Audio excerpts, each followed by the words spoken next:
Hi, this is Tim Campsell at Action Coach of Indiana with our Business Spotlight series. And the purpose is to interview local businesses and promote them through our social channels and our email database as a way to give back. And the reason for that is when all small businesses are strong, then the economy is strong. And today I have the pleasure of speaking with Ryan. Ryan, welcome to the show today. Hey, Tim, it's a pleasure to be back. Fantastic. Well, hey, let's put the business aside for a second. Just have you introduce yourself and tell us a little bit about you personally. Sure. Well, my name is Ryan Henry. I am a now 11-year resident of Indianapolis, Indiana, originally from Chicagoland. And I moved out here to kind of check out the city, fell in love with it, and have been here ever since. Fantastic. So do you call yourself a Hoosier or are you still a Chicagoan? No, after you have so many tenderloins, you're a Hoosier. What do people in Chicago call themselves? Um, ooh, well, it depends on what side of town and which street gang you pledged with. I love it. Well, hey, let's have you tell us about your business. This is my favorite part. I kind of joke with folks. I say, you've got 60 seconds to give me your business commercial. Sure. Well, my company is INSPIREsmall.biz. We are an online community that supports entrepreneurs in their pursuit of building a successful local business. So, from the people who are just getting their feet wet into entrepreneurship, from all the way to the person who has an established business who wants to know how to improve it. We can help them connect with the other people in our community, as well as learn from the resources that we have on our website that they can use right away. That is awesome. So tell us a little bit more about what types of resources do you have and more specifically, how do you help folks? Sure. Well, so we started out years ago with a couple of networking groups here in the Indianapolis area, and we had slowly built that into our in-person meetings, plus an online community that allowed everyone to connect with our blog posts and forums and all of these different things. I'll give you a great example. An upcoming article we are getting ready to publish is getting professional quality audio from Audacity.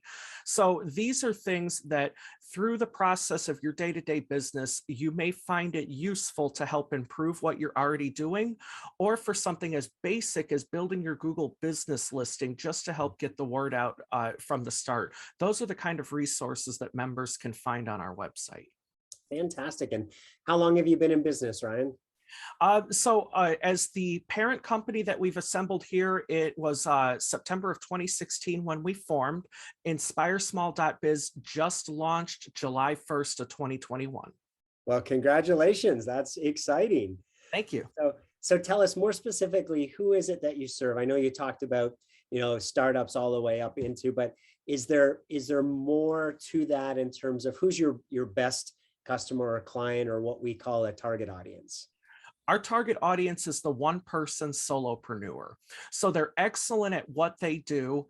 Usually they had a previous career in the corporate world, and for one reason or another, that's no longer an option for them. So they're taking all of those skills that they built over the years and turned it into an opportunity where they provide those skills directly to their clients. Those are the people that we work best with. Fantastic. So COVID has been a struggle for all of us, and just wondering what's the greatest impact, either negative or positive, that it has had on your business? So in the beginning, there was a lot of negative to look at. So at the time, our company was named Open in Indiana, and we had just launched a magazine in the last quarter of 2019.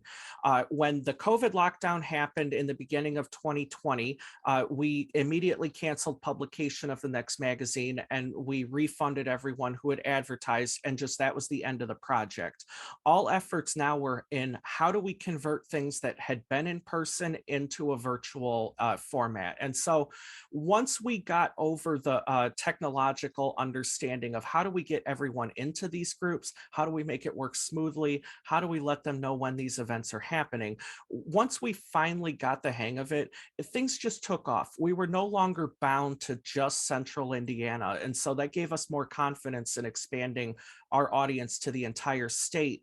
And then after a meeting with a SCORE mentor late last year, we realized it was a mistake to not not pursue the entire country at the same time. So at the end of the day, a lot of difficult things presented themselves, but it's all about your perspective and the agility of your business plan, because you can really turn those things into a win. Absolutely. I love that story. So you already mentioned that everyone has had to pivot, right, to figure out how to get their business to survive. You, just give me a little bit more detail. What would you say is the number one key action that you did in terms of pivoting that made a significant difference for you guys? And how did that work out for you? So the biggest change for us was moving a lot of what we did from face to face in person to over the internet. So the biggest challenge was convincing our clients in our inner circle that at the time, that was the safest way that we could do things. And depending on what stage of last year you're talking about, was the only allowed way to do things. But once you identify what customer or what member of your circle needs help where, and you're able to get them to understand, okay, this is how I can do it. Okay, it actually is a little easier. It just kind of pulled itself together, and that's not without some new norms of, so to speak. For sure. So, Ryan, here's an interesting question. It's been said that smart people learn from their mistakes and wise people learn from the mistakes of others. So, what's a mistake you've made along the way that you'd be willing to share so that other entrepreneurs can learn from your experience? Let's see, mistakes. So there are always mistakes in any business, no matter how successful. I'll give you a great example going back to the beginning of my entrepreneurship story. When I started a home computer repair company, I got enthused about being able to help the customer. And so I was going out and building a business without really making sure that the foundation under me was stable, either business plan or forecasting slower times of the year. So there were a lot of really bumpy roads in my path, and even into the current business.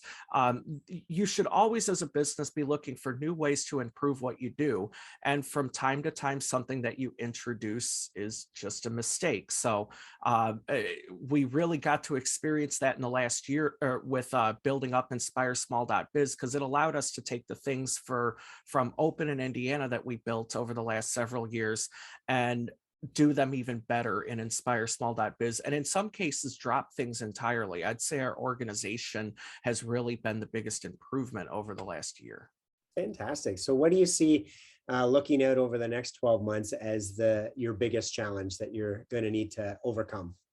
Oh, it really needs to be convincing people that, regardless of how they prefer to meet, because at the date of this recording, we have resumed some things in person, and that's always subject to any local, state, or federal guidelines.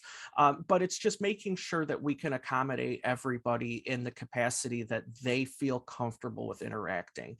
I think that's going to be our biggest challenge. Wonderful. And second last question here, Ryan, we'll have your contact information so that when folks watch this interview, they'll be able to reach out to you. But is there anything else you want to make sure that we include and cover in today's discussion? Yes, regardless of the type of business that you're trying to build, make sure that you have a mentor or a coach that you're working with.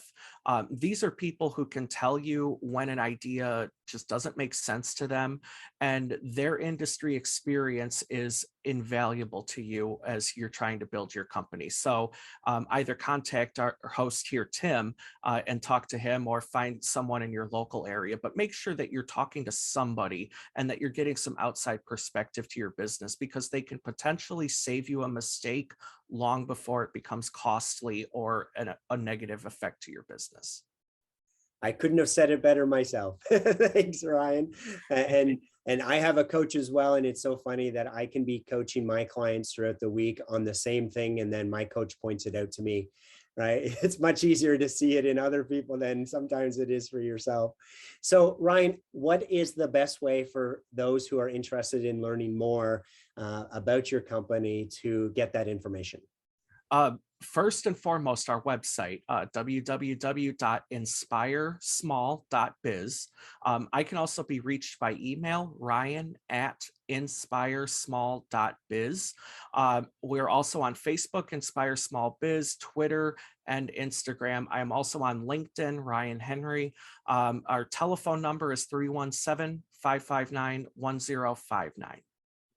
That is awesome. I have to say that you are the first person that has been able to recite all that information back so clearly when I just put people on the spot like I did you. So that's awesome, man. So for those who are listening to this, we will include all of that contact information along with this video. So you don't have to be scribbling it down quickly and trying to remember it. Just look down below in the comment section and that information will be there. So Ryan, last question here. What's been most inspiring to you during all the craziness of the past 18 months? I think really if you look in between the things that are just pushed into our view every day, it's been really inspiring to see that everybody I know in some way, shape, or form has looked for a new way to help other people. Now, I personally am a Rotarian, president of the Indianapolis East Rotary Club, and over the last year, it's just been inspiring to see the members of our club that identify a new opportunity that we could help in the community, and then going out and actually doing it. And there's a lot of other good service organizations here, not just in central Indiana, but across the country that are doing the same. And, especially with the difficult things that have happened in the last year, it's worthwhile to look for those signs of humanity, because there are a lot of people who have stepped up their game in that department this year. That's so very true. And that is awesome that you do so much to give back to the community. I thank you for everything that you do, not only through your business to give back to the community, but also outside of business. So thank you for all of that. That does conclude the interview. If you're listening to this and something has piqued your interest, please reach out to Ryan, learn more about how his company can help you to not only get through, but inspire, motivate, encourage, and give you the resources that you need for starting your own business, growing your own business, taking your business to the next level. And again, all the contact information is down below. So please reach out to Ryan, go to his website, learn more about him, set up a call, send him an email. He's an awesome guy. He's always available to help, and you just heard his heart is to serve and to help. So please take advantage of that. And for everyone appearing on the show, we do offer a complimentary coaching session. So Ryan will be chatting about that offline here. It's been a pleasure, my friend, learning about the expansion of your business. Very exciting, and I wish you tremendous success. Awesome. Thank you very much, Tim. You are welcome. Have a fantastic day. You as well.